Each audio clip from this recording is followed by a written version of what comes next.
사도신경으로 우리의 신앙을 고백하오니 나는 전능하신 아버지 하나님 천지의 창조주를 믿습니다.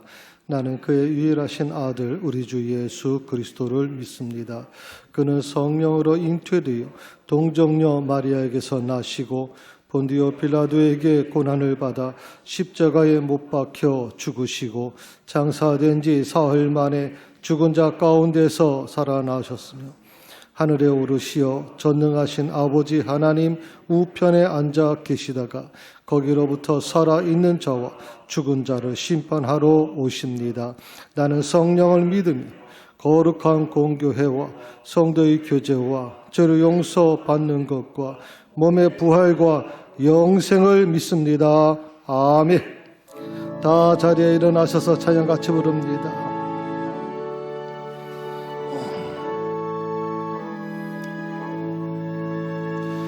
찬양하라 내 영혼아, 찬양하라 내 영혼아, 온만 고정성 다하여 저 찬양하라.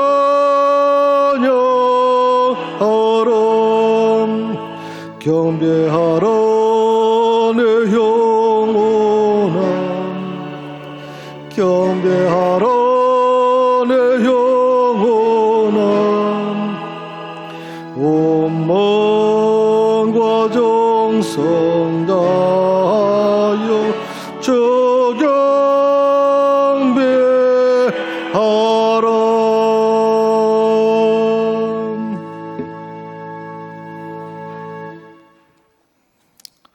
믿음은 바라는 것들의 실상이요 보이지 않는 것들의 증거니 믿음으로 모든 세계가 하나님의 말씀으로 지어진 줄을 우리가 아나니 믿음이 없이는 하나님을 기쁘시게 하지 못하나니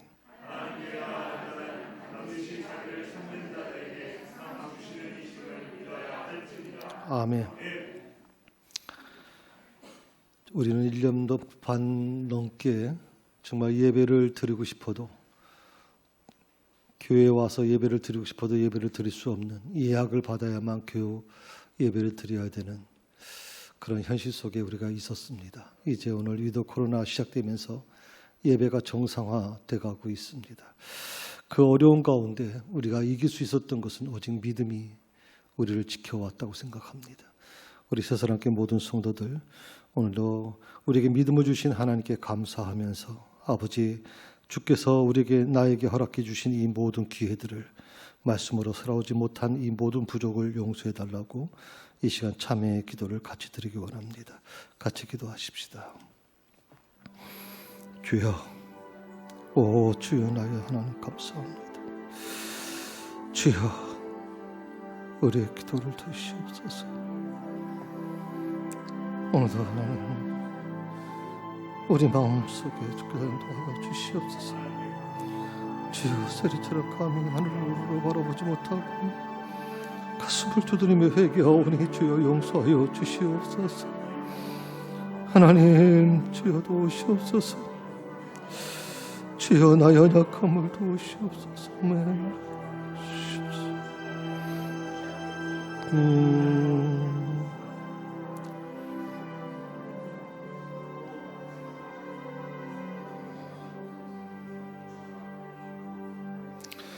주여 세리처럼 감히 하늘을 우러러 바라보지도 못하고 그저 가슴을 두드리면서 주님 앞에 회개했습니다.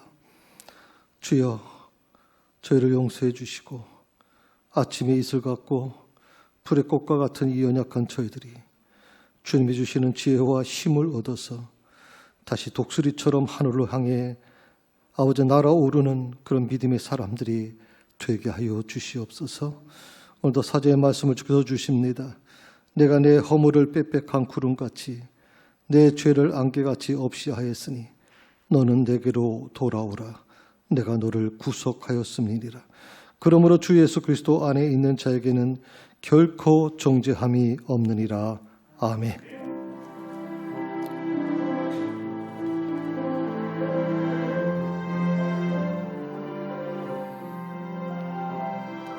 주님 다시 오실 때까지 나는 내 길을 가리라.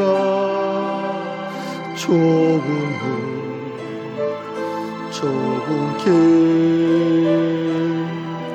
나의 십자가 지고 나의 가는 이 길 끝에서 나는 주님을 보리라. 영광의 내 주님 나를 맞아주시리. 주님 다시 오실 때까지 나는 일어나 달려가리라. 주의 영광 온 땅 덮을 때 나는 일어나 노래하리. 내 사모하는 주님 온 세상 그저시라. 내 사모하는 주님 영광의 왕이시라. 내 사모하는 주님 영광의 그저시라. 내 사모하는 주님 영광의 왕이시라.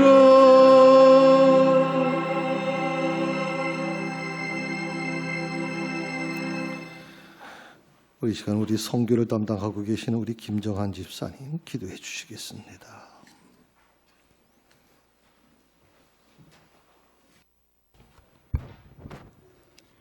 사랑과 은혜가 충만하신 하나님, 지금 온 상가들에는 예쁜 단풍으로 물들고 또 겨울이 오는 것을 보면서 변함없으신 주님의 일하심을 느끼며 주님께 감사와 영광을 돌립니다.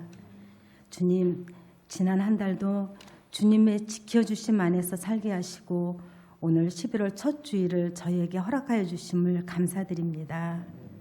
주님, 하늘의 새와 들의 꽃까지도 먹이시고 입히시는 주님, 저희는 그런 주님을 믿고 의지하면서도 세상의 염려함을 놓지 못하고 세상에서 무엇을 먹을까, 무엇을 입을까, 내 손에 무엇을 취할까, 내 손의 것을 뺏기지는 않을까 늘 전전긍긍하며 살았음을 고백하오니 주님 용서하여 주시옵소서. 올해의 남은 두 달은 좀 더 성숙된 주님의 자녀의 모습으로 모든 삶의 자리에 주님과 동행하고 주님이 우선이 되는 삶이 되길 원합니다. 저희들의 이 결심이, 믿음이 흐트러지지 않게 주님 지켜주시옵소서. 주님, 지금 저희들은 위드 코로나로 일상이 조금씩 예전으로 돌아가려 합니다. 교회도 함께 모여 예배드릴 수 있는 인원이 완화됨을 감사드립니다. 주님, 저희들 그동안 코로믹 팬데믹이라는 상황 속에서 위축되고 소극적이었던 신앙의 모습이 있었다면 이제는 깨어날 때임을 알게 하시고 저희들 신앙이 속히 회복되는 은혜를 허락하여 주시옵소서. 이전보다 더 주님의 선하심을 전심을 다해 지키는 자녀들이 되게 도와주시옵소서. 주님, 오늘도 세계 곳곳 어렵고 힘든 곳에서 주님의 말씀을 전하는 선교사님들을 지켜주시옵소서. 코로나로 인해서 어려움이 중첩되고 있는 상황입니다. 때로는 코로나에 걸렸으면서도 의료 혜택을 받지 못해서 그곳에서 순교하시는 선교사님들이 계십니다. 주님 도와주시옵소서. 주님, 그 유가족들을 지켜주시고 성령님의 뜨거운 역사로 그들의 마음을 위로하여 주시기를 원합니다. 주님, 이 시간 새사랑교회를 위해서 기도드립니다. 저희 새사랑교회가 12월 첫 주에 장로 임직식을 계획하고 있습니다.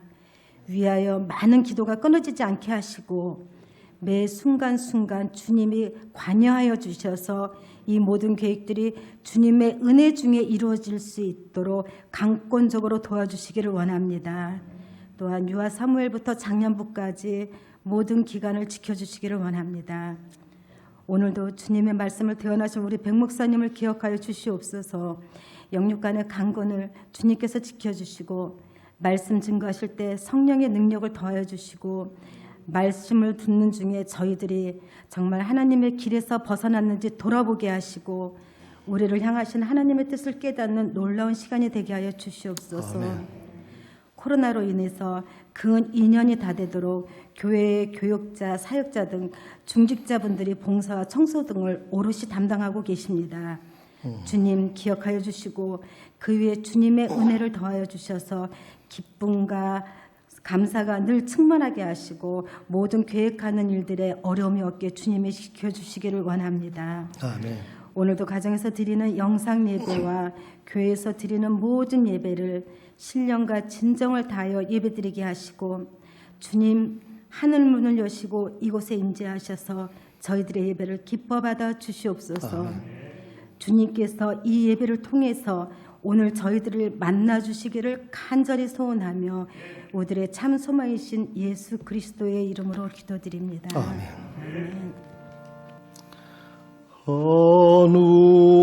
하늘에 계신 아버지 이름 거룩하사 주님 나라 임하시고 뜻이 이루어지라.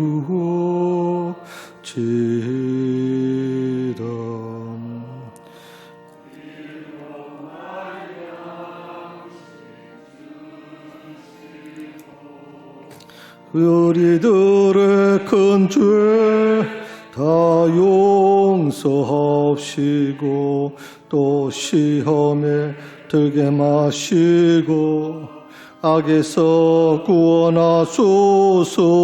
내게 주의 나라 주의 권세 주의 영광 영원히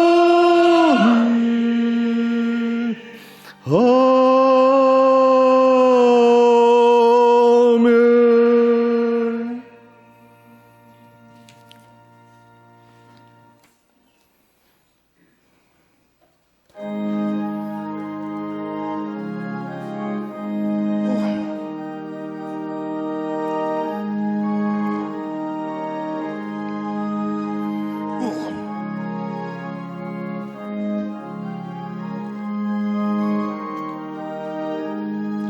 이 눈에 아무 증거니 배워도 믿음만을 가지고서 늘 걸으며 이 귀에 아무 소리 들려도 하나님의 약속 위에 서리라. 걸어가세 믿음 위에 서서 나가세 나가세 의심 버리고 걸어가세 믿음 위에 서서 눈과 귀에 아무 증거 없어도 이근에 보기에는 어떠하든지 이미 얻은 증거대로 늘 믿으며 이 맘에 의심 없이 살아갈 때에 우리 소원 주 안에서 이루 걸어가세 믿음 위에 서서 나가세 나가세 의심 버리고 걸어가세 믿음 위에 서서 눈과 귀에 아무 증거 없어도 주님의 거룩함을 두고 맹세한 주 하나님 아버지는 참 이쁘다. 그 귀한 모든 약속 믿는 자에게 능치 못할 무슨 일이 있을까. 걸어가세 믿음 위에 서서 나가세 의심 버리고 걸어가세 믿음 위에 서서 눈과 귀에 아무 증거 없어도.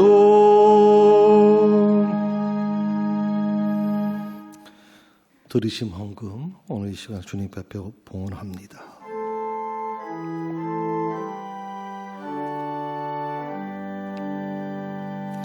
모든 것이 주께로부터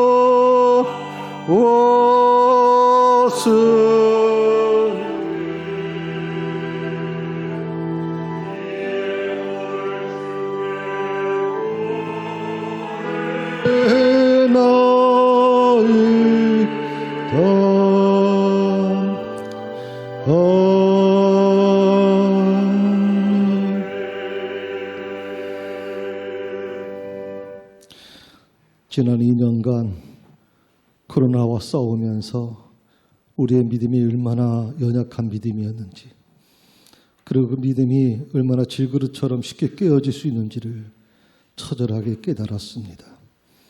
이제 하나님 다시 주님께서 현장 예배를 복구시키시고 오늘까지 주님께서 인도해 주시는 그 은혜 저희가 어찌 잊겠습니까?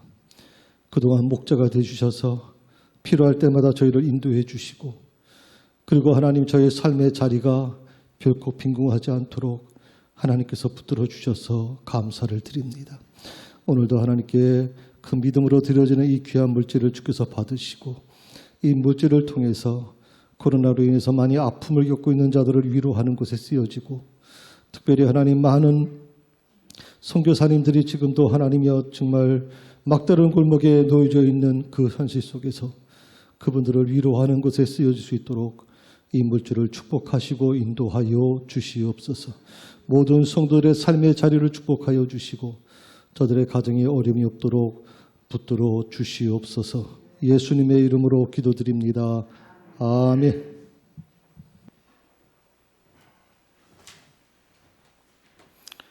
오늘 하나님께서 우리에게 주시는 말씀은 마가복음 5장 35절에서 43절까지 말씀입니다.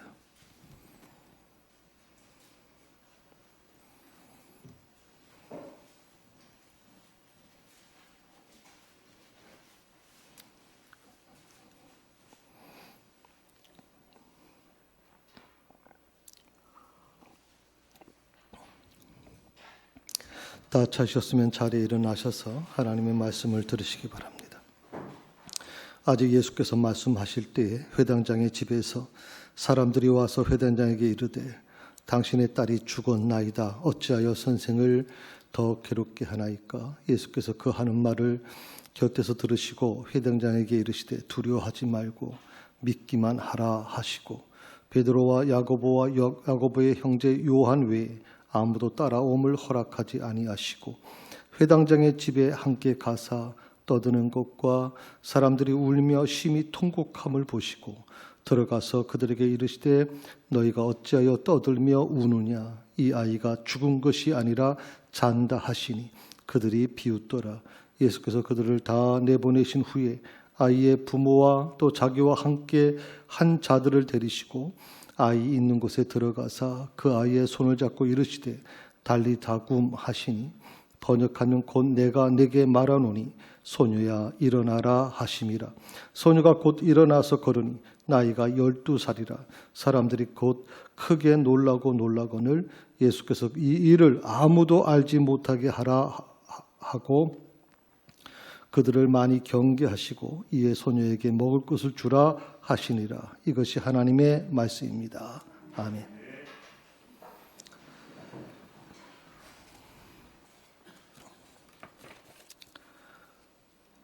이 세상에는 크게 두 종류의 종교가 있습니다. 물론 이 종교라고 하는 것은 우리가 아는 것처럼 뭐 기독교나 불교 같은 이런 어떤 체계적인 어떤 종교만을 의미하는 것은 아니고요. 예를 들어서 바위에 바위를 두고 기도하는 사람들도 있을 것이고, 또 돼지머리 앞에 놓고 기도하는 사람도 있고, 하여튼 이런 여러 가지 신앙적인 걸 다 포괄해서 보통 두 종류로 나눠진다 이렇게 얘기를 합니다.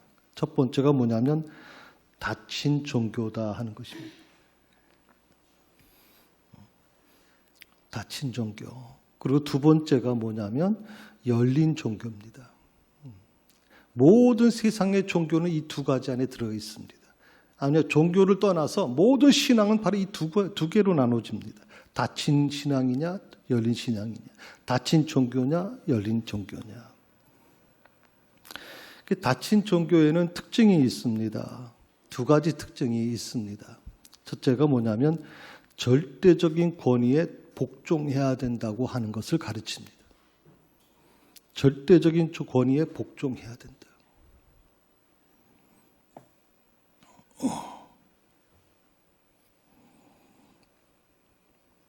두 번째가 뭐냐면 덮어놓고 믿고 순종하면 복을 받는다. 그러나 불순종하면 화를 받고 벌을 받게 된다 하는 것입니다. 이 두 가지가 같이 연결되어 있습니다. 이게 닫힌 종교의 특징입니다. 닫힌 종교만 아니라 닫힌 신앙의 특징이 바로 이 부분입니다. 절대적인 권위에 복종하라. 어디서 많이 보는 거 아니에요? 덮어놓고 믿는 거, 순종하는 절대 순종. 그러면 복을 받게 되고, 그리고 불순종하면 화를 입게 되는 거. 어디서 많이 듣던 거예요? 어디서 들었을까요? 사이비 이단들이 많이 주장하는 거 아니에요? 사이비 이단들. 그러니까 만약 내 신앙이 덮어놓고 믿는 신앙이다. 이 말씀이 어떤 말씀인지도 모른 채로 무조건 덮어놓고 믿는 거. 이거 굉장히 위험한 신앙이에요. 굉장히 위험한 신앙. 그런 신앙은 아주 잘못된 신앙이에요, 여러분. 아주 잘못된 신앙. 두 번째가 열린 종교라고 하는 거예요. 열린 종교의 특징이 여기 마찬가지로 두 가지가 있어요. 첫 번째가 뭐냐면 당연히 여겨지는 일상세계, 이걸 절대화하지 않는다는 거예요. 눈에 보이는 것들을 절대화시키지 않는다. 그래서 원래 우리 신앙은 종교개혁을 지난주 우리 종교개혁했습니다. 종교개혁자들이 제일 먼저 한 게 뭡니까? 형상을 파괴시키는 겁니다. 형상.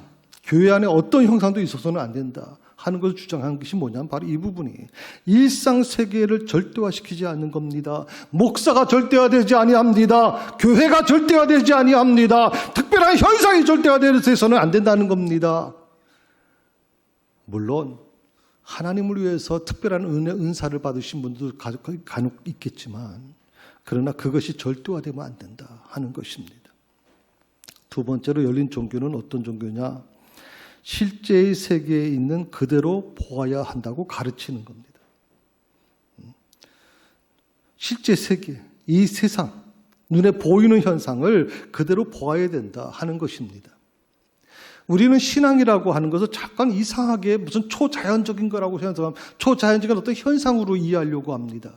초자연적인 어떤 현상을 보게 되면 사람들은 거기에 갑자기 순복을 해버리고 갑자기 약한 모습을 보이기 시작하는 것이죠. 그래서 하나님의 말씀보다도 오히려 눈에 보이는 현상에, 초자연적인 현상에 그런 빠지는 모습을 많이 보게 되는데, 실제 세계에 있는 그대로 보아야 된다.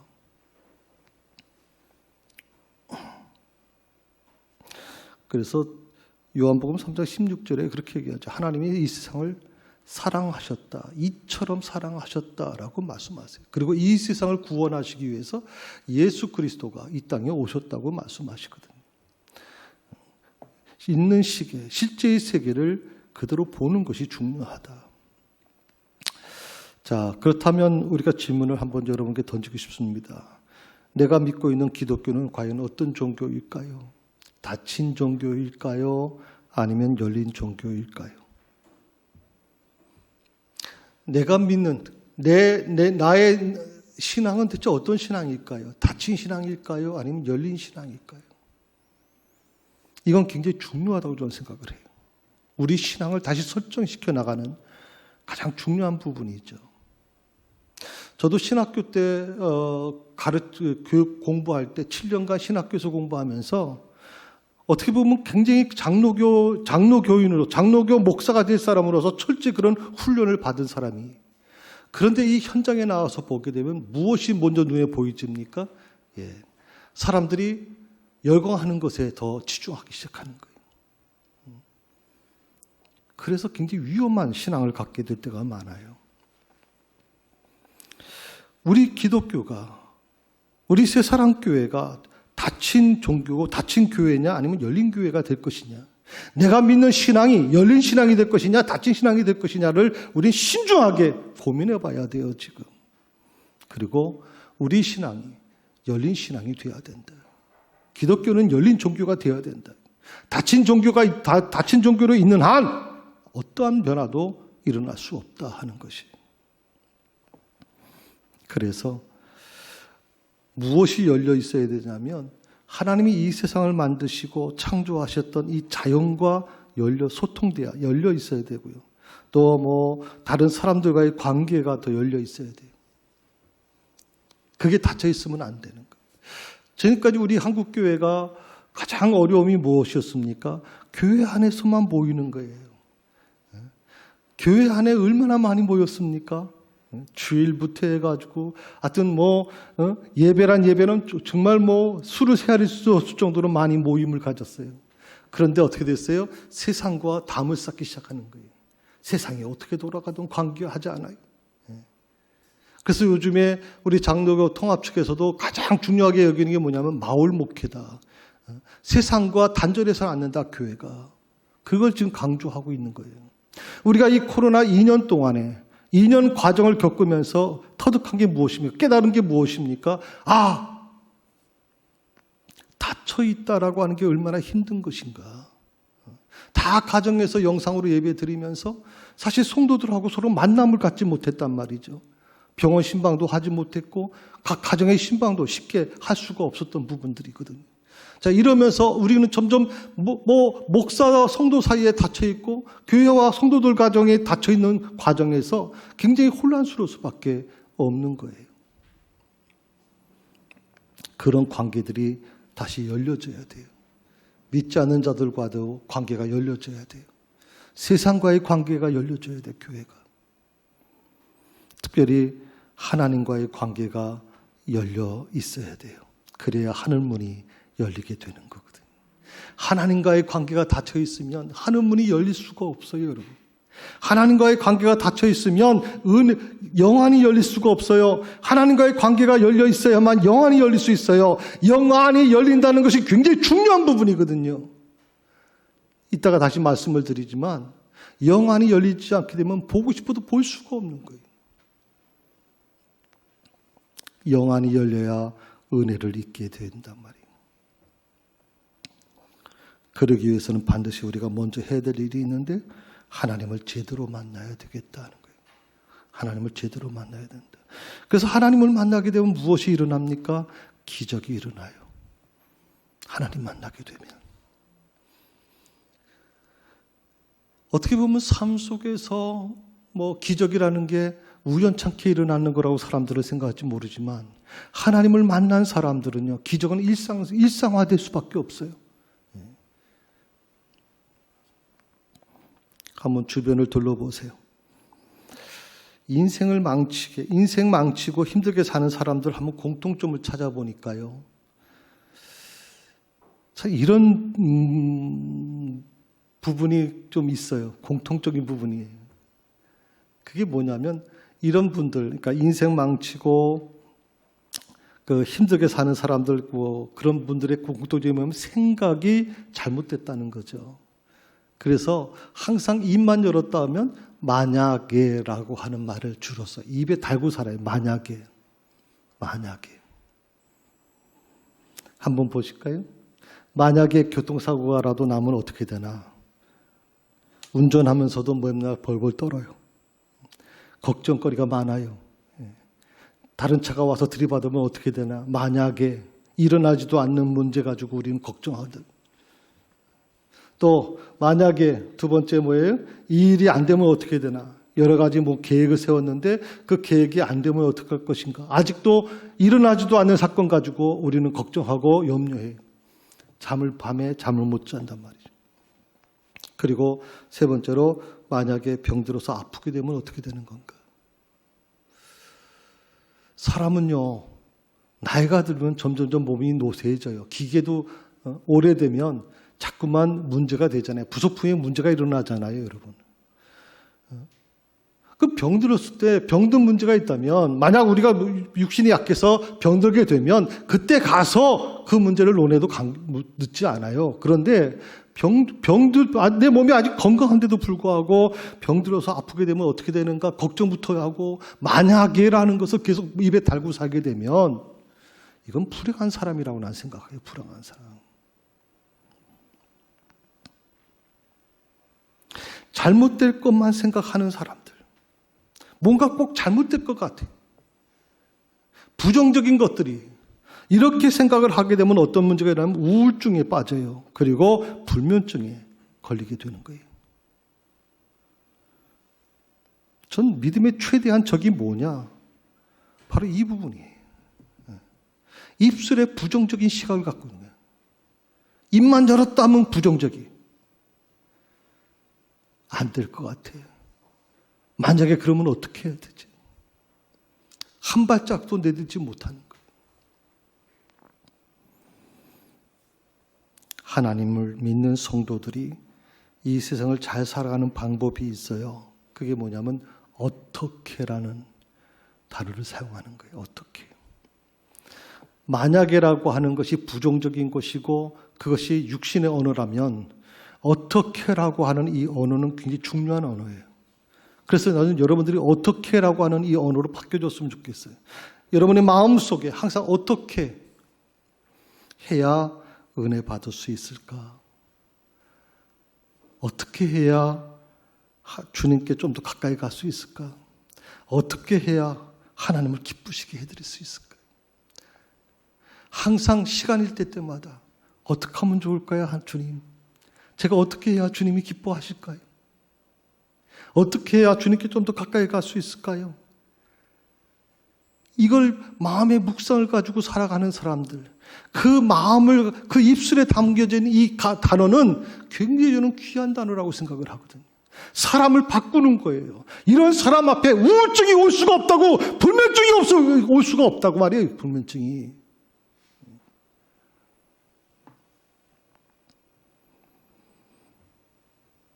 하나님 믿는 성도들은요, 좀 생각을 하며 살았으면 좋겠어요. 아무 생각 없이 사는 그런 삶이 돼서는 안 돼요. 하나님 믿는 사람들은. 좀 어떻게를 좀 생각하면서 살아가자. 어떻게. 로마서 8장 6절에 있는 말씀입니다. 한번 보실까요? 네. 한번 같이 읽어봅시다. 육신의 생각은 사망이요, 영의 생각은 생명과 평안이다. 자, 육신의 생각은 뭐라 그랬어요? 사망. 네. 육신의 생각은 사망이다. 대신 영의 생각은 생명과 평안이다. 정반대예요. 육신의 생각과 영의 생각은 완전히 반대예요.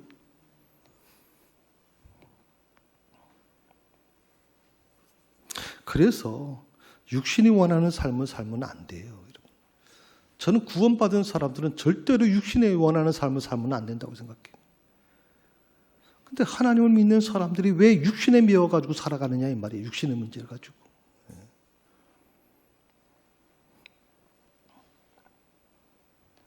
육신의 생각은 사망이고 육신의 생각은 하나님을 기쁘시게 할 수 없기 때문에 우리는 그 육신의 생각에 매여서는 안 된단 말이죠. 그래서 하나님 믿는 사람들은요, 이 세상을 좀 영의 생각을 가지고 좀 살아야 된다. 영의 생각을 하면서.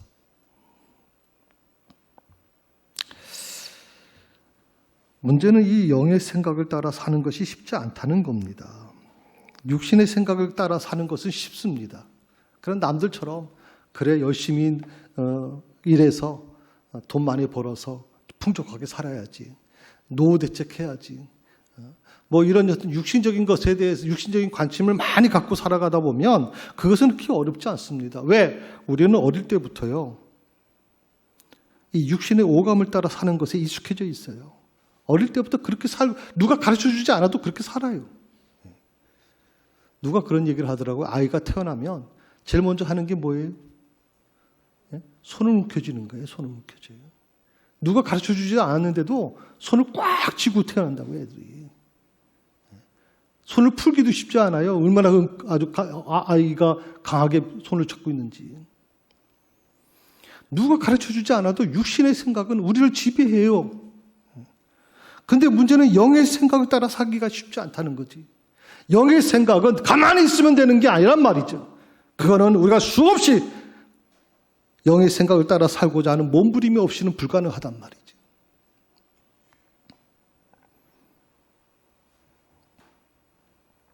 하루에도 수없이 이 육신의 생각과 영의 생각이 부딪힙니다. 사도 바울도 이것 때문에 괴로워했습니다. 내 안에서 두 가지 법이 서로 싸우고 있다. 육신의 생각, 영의 생각이 서로 싸우는 거예요.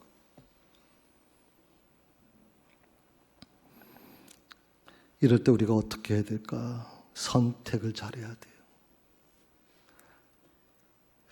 여러분, 이것은 굉장히 중요한 부분입니다. 선택을 잘못해서 이 두 가지가 서로 싸우고 있는데, 육신의 문제와 영의 문제가, 내가 육신을 선택을 하게 되면 그 결과는 완전히 천지차별가 나는 거예요. 천지차별, 결과는. 영의 선택, 영의 생각을 선택하는 사람과 육의 생각을 선택한 사람의 그 결론은 완전히 달라요, 여러분. 그래서 먼저 생각을 좀 잘 다스려야 돼요. 생각. 여러분, 하루아침에 사탄이 갑자기 내가 영의 생각을 갖고 영의 생각대로 살려고 몸부림치고 있는 나에게 사탄이 갑자기 들어와서 나를 막 뒤집어 엎어버린다. 나를 막 흔들어 버린다. 저는 그렇게 생각 안 합니다. 사탄이 들어올 때는 반드시 이유가 있습니다. 아, 저 사람은 육신의 생각에 사로잡혀 있는 사람이야 하는 사람들을 사탄이 들어옵니다. 생각을 통해서 들어온단 말이죠, 사탄이. 그러니까 생각을 조절하지 못하면, 생각을 사탄에게 뺏기기 시작하면 그다음부터 내 생각을 사탄이 지배하기 시작해요. 겉으로는 목사일 수 있고, 겉으로는 집사일 수 있고, 겉으로는 권사일 수 있지만 그 안에는 누가 지배하는 거예요? 사탄이 지배하는 거예요, 사탄이 지금. 그래서 육신을 쫓는 삶에서 빨리 빠져나오셔야 돼요. 영의 생각을 우리가 선택하기를 원한다면 우선 말씀이 내 생각을 지배하게 만들어야 돼요. 말씀이. 다른 거 가지고는 안 될 것 같아요. 말씀이 내 생각을 지배하게 해야 돼요. 사탄이 들어오고 싶어도 말씀으로 무장된 자를 들어오기 힘들단 말이죠. 들어올 수가 없어요. 그래서 말씀이 내 생각을 지배하려고 하면 두 가지가 있어야 돼요. 말씀 묵상을 생활화하셔야 돼요.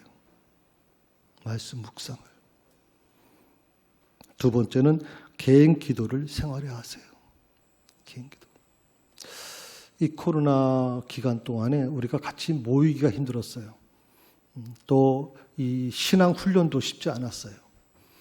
그래서 이 두 가지, 말씀 훈련, 말씀 묵상 훈련, 개인 기도 훈련이 생활화되지 않은 사람들은 신앙이 흔들리기 시작하고 굉장히 어려워지는 거예요. 그런데 어떤 환경 속에서도 말씀 묵상 훈련과 개인 기도 훈련이 생활화되어 있는 사람들은 조금도 흔들리질 않아요.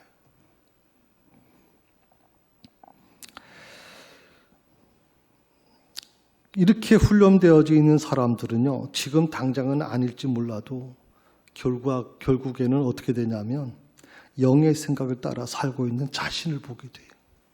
영의 생각을 따라 살고 있는.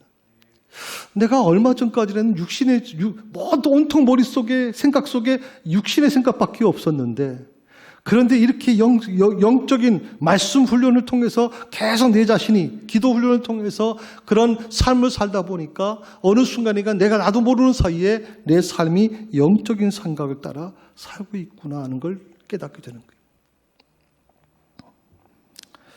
오늘 본문의 말씀은 여러분 잘 아시는 것처럼 회당장의 딸 이야기입니다. 근데 회당장이라고 하는 것은 이스라엘 나라에서 이 디아스포라가 일어나죠. 전쟁이나 여러 가지 과정을 통해서 흩어지는 그 교회가 되죠. 그런 과정에서 이제 곳곳에 회당이 세워집니다. 성전 중심의 모습에서 회당 중심으로 바뀌어지는 거죠. 그러니까 회당장이라고 하는 것은 단순히 종교 요즘 말로 하면 목사의 개념만이 아니라 한 마을을 책임지는 영적 지도자라고 하는 뜻입니다. 그래서 이 회당장은 굉장히 중요한 역할이고요.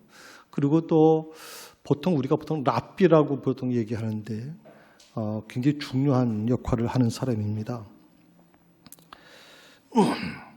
그런데 이 회당장이 처한 상황이 어떻습니까? 딸이 지금 심각한 병에 걸려서 죽게 됐습니다. 이 회당장 정도 되면 마을의 유지고 굉장히 아주 높은 지위에 있는 사람이니까 돈이 없어서 못 썼겠습니까? 유명한 의사들 다 찾아다녔을 겁니다. 그런데 결국은 딸의 병을 고치지 못하고 딸의 병이 점점 더 심각해지는 겁니다. 그래서 회당장이 선택한 건 뭐냐면 그가 들었던 소문, 예수라고 하는 사람이 죽은 사람도 살려내더라 하는 이 부분에 마지막 희망을 걸게 되죠. 자존심 다 내려놓습니다. 지금까지 내가 알고 왔던, 내가 지금까지 배워왔고, 내가 지금까지 쌓아왔던 모든 유대적인 지식 다 내려놓습니다. 예수라고 하는 분 앞에 자기 딸을 맡기려고 하는 겁니다. 35절을 한번 보시게 되면 이렇게 얘기합니다. 사람들이 한번 같이 읽어볼까요? 아직 예수께서 말씀하실 때 회당장의 집에서 사람들이 와서 회당장에게 이르되 당신 딸이 죽었나이다. 어찌하여 선생을 더 괴롭게 하나이까? 당신 딸이 죽었나이다. 사람들이 회당장에게 얘기하는 건 당신 딸이 죽었다는 겁니다. 당신 딸이 죽었다는 게 뭘 의미하는 겁니까? 사실을 얘기하는 겁니다. 이것은 어떤 해석이 아닙니다. 이건 사실입니다. 회당장의 딸이 죽은 겁니다. 그토록 예수님 만나서 회당장으로서의 모든 자존심 다 내려놓고 유대교의 수장으로서의 모든 권리 다 내려놓고 딸만 살릴 수 있다면 모든 걸 살 수 있겠다고 하는 이 아버지 회당장. 근데 사람들이 와서 하는 말이 당신의 딸이 죽었다는 겁니다. 사람들이 생각합니다. 이제는 안 되는 거예요. 사람이 죽었잖아요. 당신의 딸이 죽었잖아요. 이제는 어려운 거예요. 다 끝났어요. 다 끝났어요. 38절을 보시게 되면 사람들이 또 이렇게까지 얘기합니다. 사람들이 보면 회당장의 집에 함께 가서 떠드는 것과 사람들이 울며 심히 통곡함을 보셨다. 이렇게 나옵니다. 자, 이 딸이 죽음이 이 회당장의 주변에 있는 사람들에게, 마을 사람들에게 어떤 역할을 하는지를 알았습니다. 얼마나 이것이 충격적인 사건이고 얼마나 이 회당장의 마음에 고통과 아픔을 주는 것인지 알았어요.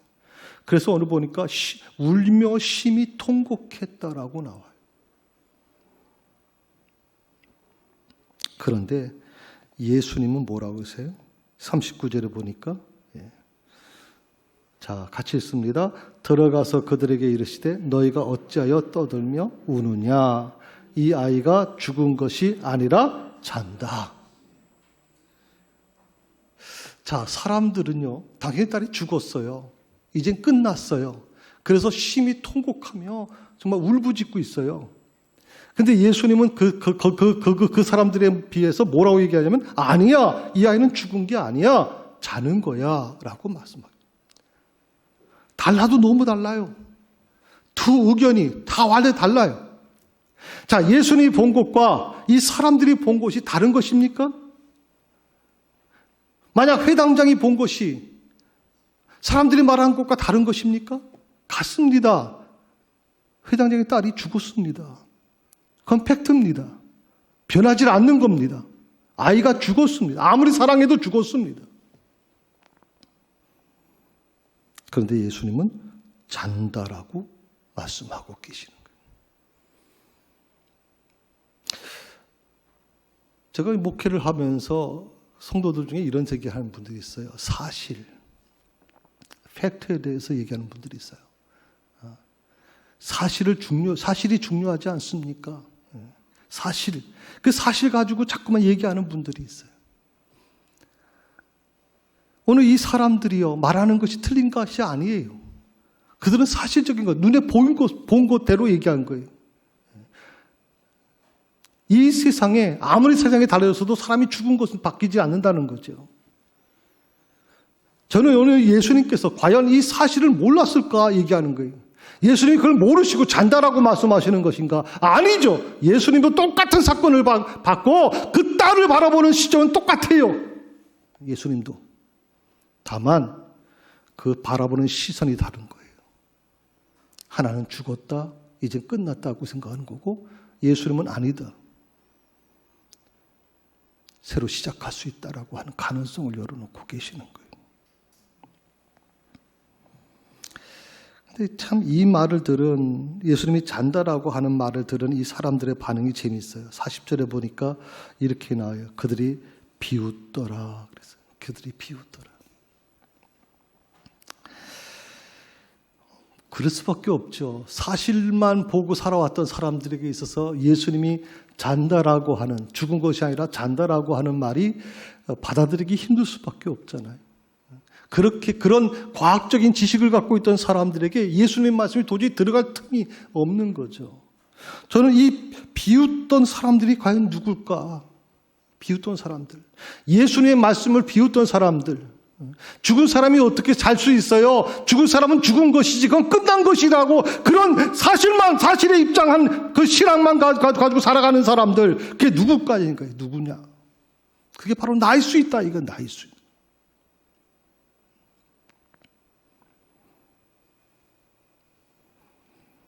그 비웃던 사람들이 바로 우리 성도들일 수도 있단 말이죠.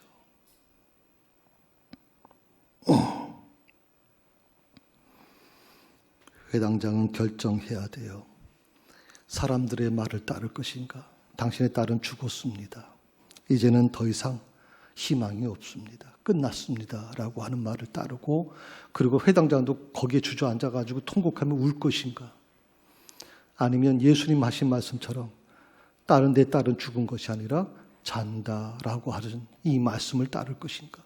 그 따름으로 인해서 수많은 사람들에게 조롱을 당하고 수많은 사람들이 비웃게 될 텐데, 내가 그 비웃음의 대상으로 그것을 붙잡고 갈 것인가 하는 문제의 고민에 빠질 수밖에 없어요.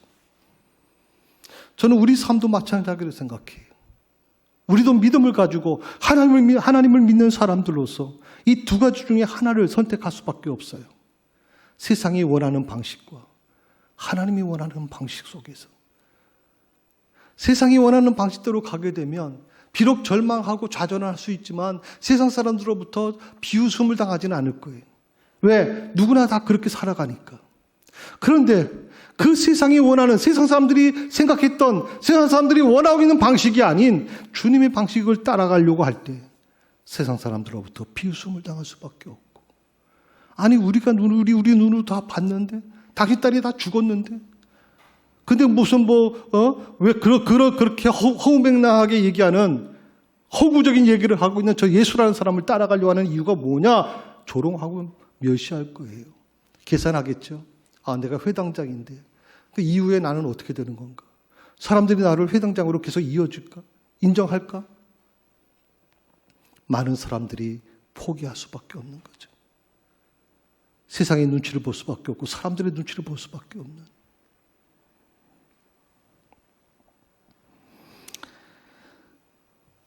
그런데요, 회당장은 참 놀라워요.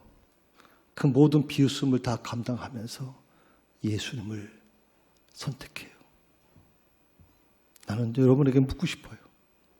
여러분은 무엇을 선택하실 겁니까?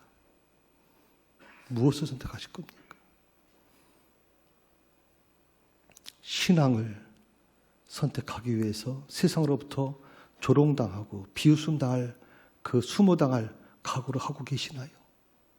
아니면 세상 사람들로부터 주변 사람들로부터 인정받기 위해서 주님을 멀리할 수밖에 없는 것인가요?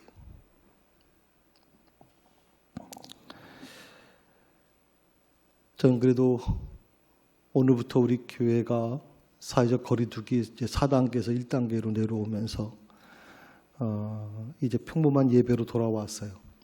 그래도 우리 뭐 백신과 상관없이 50%까지 예배를 드릴 수 있으면서 그래도 이렇게 뭐 마음껏 우리가 예배를 드릴 수 있다는 것도 참 감사하다 생각을 해봅니다.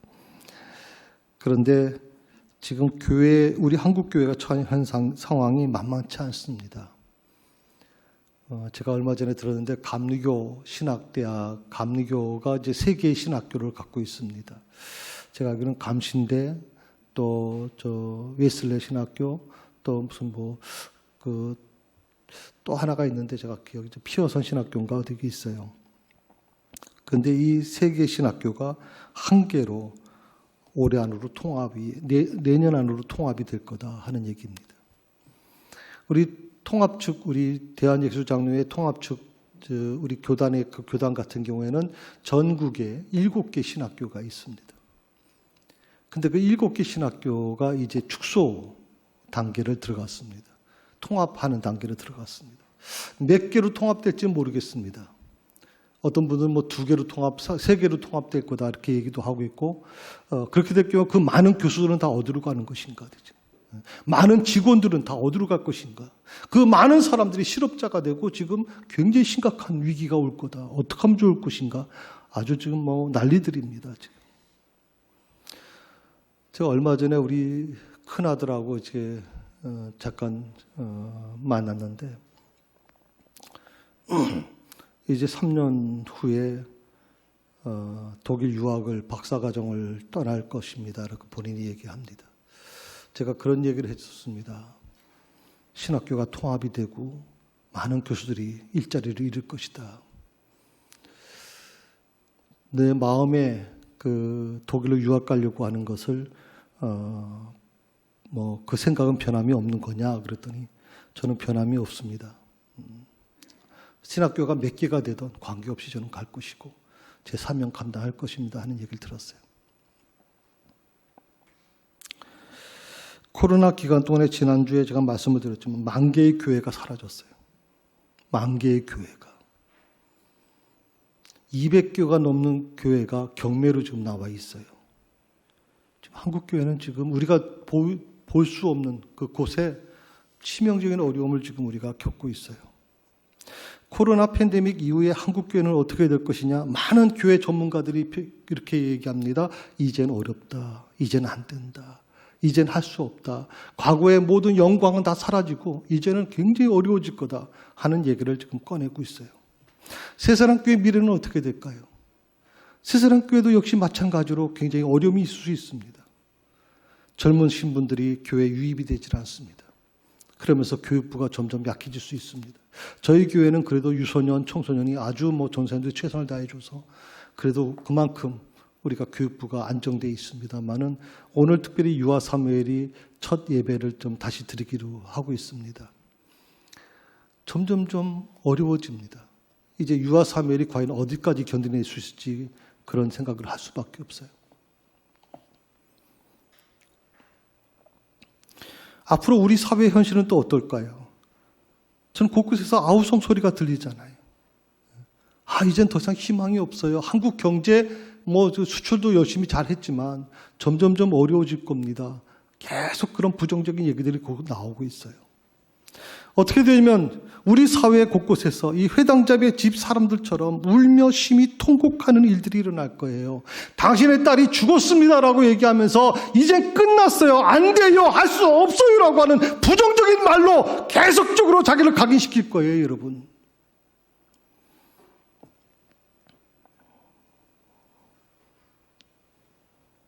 그런데 오늘 본문 36절에서 주님은 이렇게 말씀하시거든요.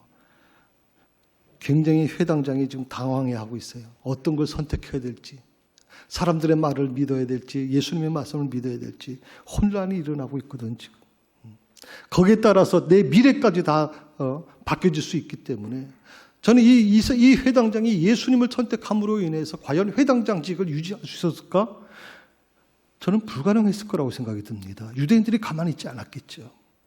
그러니 이 회당장의 입장에서는 딸도 구하지 못하고 지금 사면초가로 놓여질 수밖에 없는 거예요. 그럴 때 주님이 오늘 회당장에게 이렇게 말씀하고 있습니다.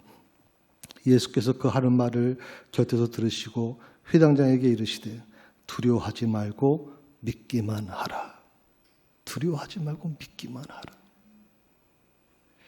저는 이 말씀이 불안에 떨고 있는 이 회당장에게 얼마나 위로가 됐을까 생각했어요. 얼마나 위로가 됐을까. 두려워하지 말고 믿기만 하라. 오늘 주님께서 나를 향해서 이렇게 말씀하신 것 같아요. 두려워하지 말고 믿기만 해. 인광도 형제, 두려워하지 말고 믿기만 하라고. 아멘? 우리 성현 형제 어디 있어? 정현 형제 어디 있어? 당장 군대 가잖아요 지금. 내일 가고 목요일 날. 오늘 주님이 주시는 말씀이 뭐예요? 두려워하지 말고 믿기만 하라는 거예요. 두려워하지 말고. 주님이 인도해 가실 거라고요.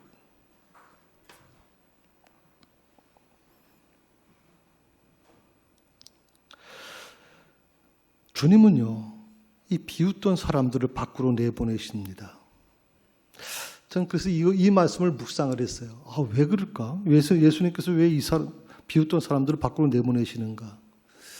저는 이렇게 결론을 내렸어요. 비웃던 사람들은요, 기적을 볼 자격이 없어요. 하나님의 은혜에 동참할 자격이 없어요. 비웃던 사람들. 아이, 부모와 주님과 함께한 자들만 남기십니다. 그리고 주님께서 이 죽은 소녀, 이미 죽어서 숨이 끊어지는 이 소녀를 향해서 이렇게 외치십니다. 달리다 굼, 소녀야 일어나라. 원래 원어의 뜻으로 보게 되면 헬라어 원어에는 달리라고 하는 말은 이게 원래는 이제 작다라는 뜻이에요. 작은 것을 표현할 때 달리라는 말을 써요. 그러니까 우리말로는 소녀야라고 하는 말을 썼지만 작은 아이야, 아이야라고 하는 표현이 더 맞을 것 같아요. 작은 아이, 아주 12살 된 아이라고 그랬으니까 작은 아이야, 일어나라. 그러니까 다굼이라는 것은 일어나라는 뜻이니까 그렇게 말씀하고 있어요. 분명 안 될 것 같죠. 할 수 없어요. 우리 과학적인 지식, 우리가 지금까지 배워왔던 모든 것들, 우리가 지금까지 보아왔던 모든 것들로 기준으로 본다면 이건 불가능한 일이에요, 여러분. 죽은 아이가 어떻게 일어날 수 있겠어요, 여러분? 마르다도 역시 마찬가지입니다. 예수님께 뭐라고 그랬습니까? 예수님 조금만 일찍 오셨으면 내 오빠가 살아있을 텐데. 내 오빠가 이미 숨이 끊어져서 죽었습니다. 이제는 불가능합니다라고 얘기를 하잖아요. 우리 삶이 마찬가지예요. 안 될 것 같다, 불가능하다, 이제는 희망이 없어. 다 부정적인 얘기들이에요. 만약에라고 하는 것에 자꾸만 초점이 맞춰져요. 그런데 주님께서 역사하시면 어떻게 되냐 이 말이죠. 안 될 것 같다, 불가능한 일일지라도 주님이 함께 하시면, 주님이 역사하시면 어떻게? 기적이 일어나는 거거든, 그곳에. 그게 바로 신앙 아니에요, 여러분. 그게 믿음 아니에요. 눈에 보이는 거 가지고 믿으면 그게 무슨 믿음이야, 대체. 눈에 보이는 거 가지고. 오히려 해와 달과 바위에 절하는 사람들도 그 믿음을 가지고 기도하는데, 지금.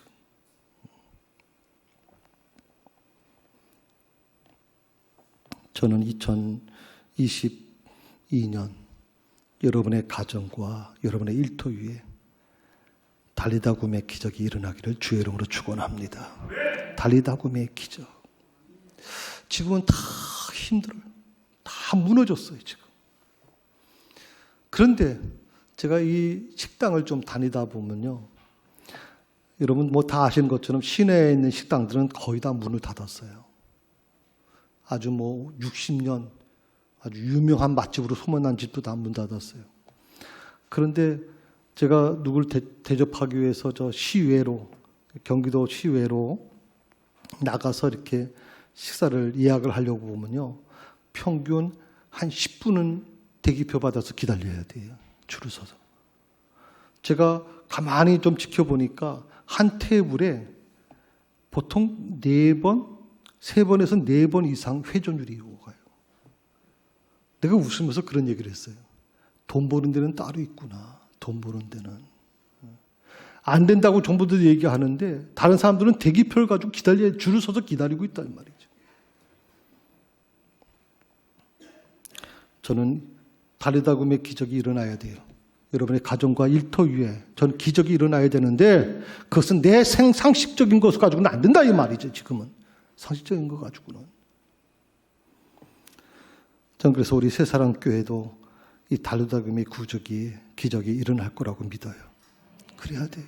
일어나요.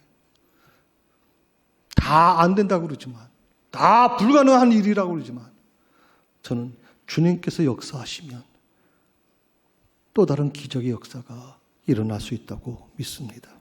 자, 그렇다고 하면 내가 해야 될 일이 뭐냐? 2가지를 부탁을 드리고 싶어요. 첫째는 두려움을 쫓아내세요. 두려움을 여러분 마음에 두지 마세요. 두려움이 여러분을 지배하지 못하게 하세요. 두려움을 쫓아내셔야 돼요. 미래에 대한 두려움, 걱정, 염려 다 주님께 맡기라 그랬잖아요. 그래서 그걸 쫓아내셔야 돼요. 그리고 주님만 믿고 담대하게 나아가는 거예요. 주님만 믿고 담대하게 나아가는 거예요. 한번 실험 한번 해보세요, 여러분. 지금 더 잃을 게 없잖아요. 지금은 더 잃을 게 없잖아요.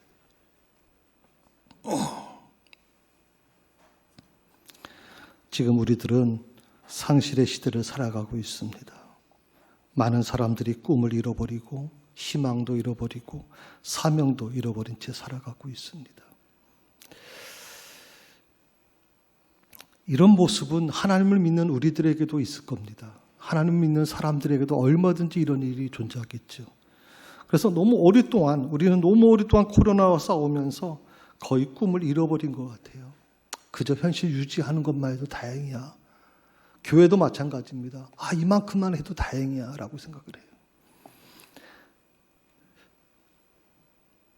저는 믿음의 문제를 지금 시리즈를 101번째 하면서 가장 어려울 때 제가 이 믿음의 문제를 설교를 시작했거든요. 코로나가 시작되면서 지금 이 101번째 믿음에 관련된 설교를 하는데 믿음이 생겨나는 이유가 뭘까요? 믿음이 생겨나려고 하면 주의 음성을 들어야 돼요. 믿음이 생겨나야 생각을 고쳐먹을 수 있어요. 내가 그동안 쌓아왔던 인간적인 모든 것들, 하나님 주님과의 관계가 단절되었던 모든 것들이 다시 열리기 위해서는 믿음이 바로 세워져야 되거든요. 성도 여러분, 무슨 문제로 인해 주저앉고 계십니까? 이제는 일어나십시다. 일어날 수 있는 방법이 있습니다. 그것은 바로 믿음뿐입니다. 믿음을 온전하게 다시 회복할 수 있기를 바랍니다. 다리다굼의 역사는 간단합니다. 그것은 바로 믿음의 역사입니다. 저는 오늘 이 믿음에 관련된 설교를 이제 올해로 다 마무리하려고 합니다. 그래서 저는 믿음의 역사, 이 설교를 101번째 하면서 저 자신이 많이 바뀌었다고 생각하거든요. 저 자신의 신앙도 많이 바뀌었다고 생각을 해요. 달라졌다고 생각을 하거든요. 여러분의 삶에도 저는 이 다리다굼의 역사가 일어나야 된다고 믿습니다. 사람의 소리와 하나님의 소리가 있습니다. 나는 어느 소리를 더 무게 두고 살 것인가? 사람의 소리보다 하나님의 소리를 더 무게 두고 사는 여러분들 될 수 있기를 바랍니다. 기도하십시다. 살아계신 하나님 아버지, 다리다굼 하시는 주님 음성 듣기를 원합니다. 저에게 신령한 귀를 열게 해주셔서 주님 음성 듣고 믿음으로 일어나는 역사가 있게 하여 주옵소서. 믿음으로만 생각하게 하시고 말하게 하시고 행하게 하여 주시옵소서. 그리하여 하늘문이 열리고 기적을 체험하는 우리 세상의 모든 성도들이 되게 하여 주시옵소서. 예수님의 이름으로 기도드립니다. 아멘. 우리 옆에 분하고 인사 좀 나누십시다. 그동안 잘 이기셨습니다. 잘 승리하셨습니다. 우리 매주 같이 이렇게 만납시다. 이렇게 해주세요. 그동안 밑에서 예배 드리셨던 분들 정말 많이 고생하셨습니다. 그래서 이렇게 와서 예배 드려서 너무 잘 됐습니다.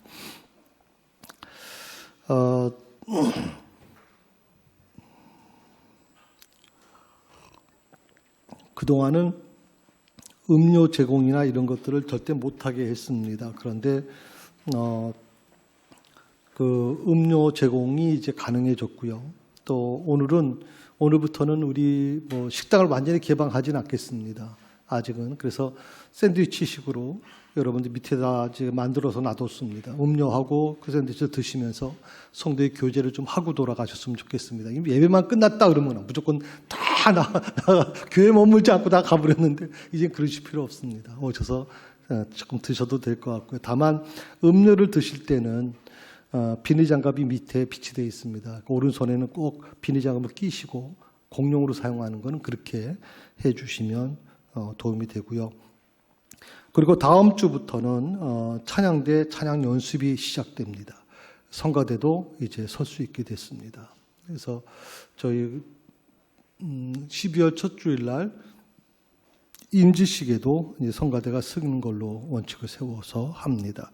단 아직은 이제 이 찬양대까지는 중대본에서 2차 백신까지 다 완료하신 분에 한해서만 성가대는 쓸 수 있다라고 하는 판단을 했기 때문에 그거는 좀 우리가 양해해 주셨으면 좋겠습니다. 수요예배는 계속 비대면 영상 공부가 녹화해서 여러분에게 영상 송출되니까 그렇게 하시면 좋겠고요.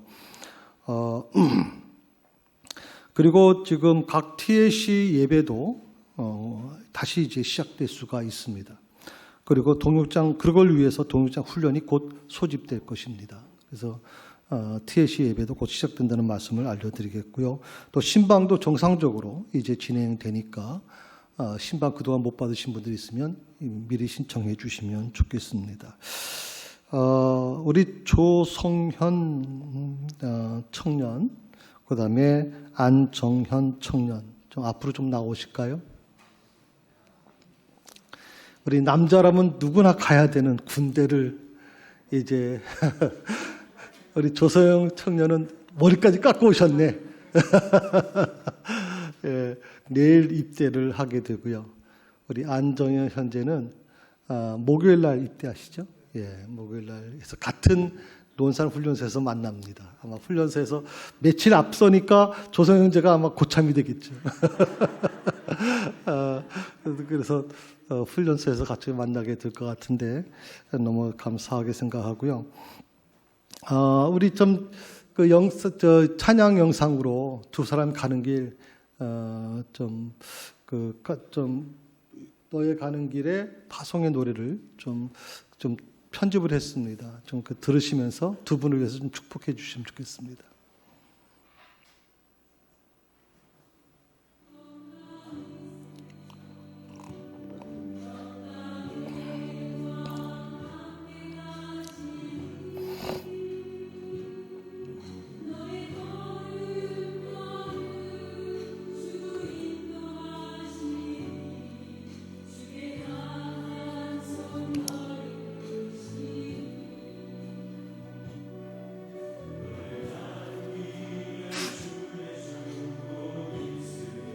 조금 더 크게 해주세요.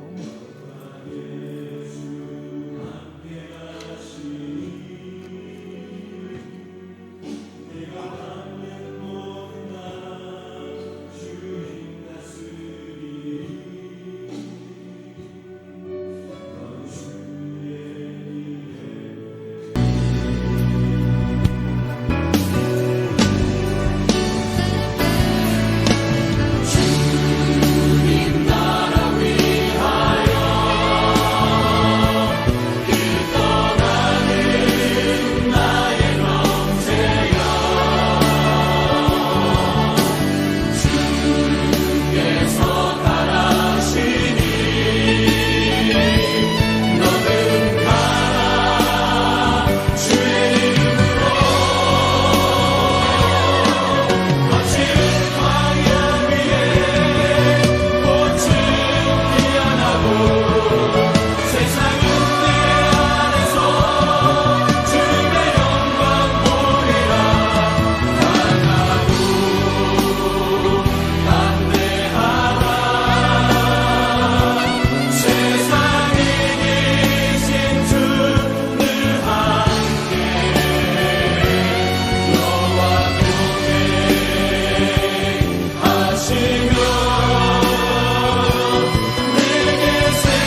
형제, 정현 청년이 이번 주간 군대에 입대합니다.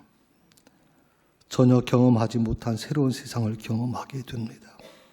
그래서 때로는 두렵기도 하고 불안하기도 할 것입니다. 오늘 저희가 부른 이 노래 가사처럼 이 두 젊은이가 가는 길에 주의 평강이 있기를 원합니다. 그 걸음걸음마다 주님이 인도해 주시기를 원합니다. 비록 거칠고 광야 같은 그곳이라 할지라도 그곳에 이 두 청년을 통해서 주의 영광 보게 하여 주시옵소서.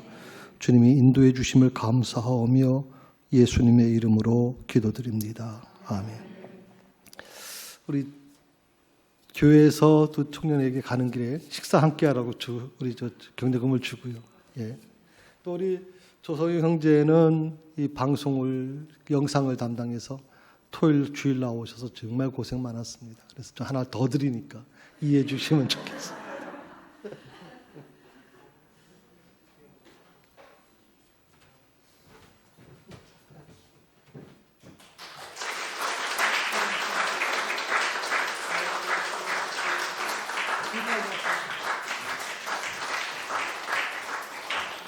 다 일어나십시다.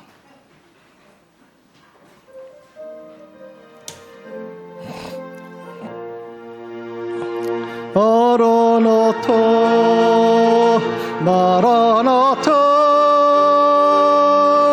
아멘. 주 예수여 오시옵소서. 마라나타 마라나타 아멘. 주 예수여 오시옵소서. 마라나타 마라나타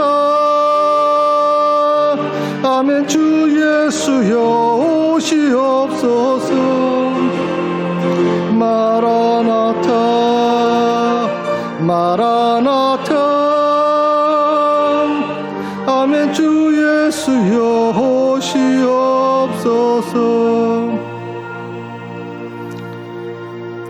이제는 우리 주 예수 그리스도의 은혜와 하나님 아버지의 무한하신 사랑과 성령 하나님의 위로교통 축복하심이 오직 주님 붙들고 이 험한 세상 이기며 살겠습니다. 세상 사람들의 소리 듣지 아니하고 오직 하나님의 소리만 듣겠습니다. 결단하고 돌아가는 모든 성도들 머리 위에 이제부터 영원까지 함께 하시기를 간절히 축원하옵나이다. 아멘.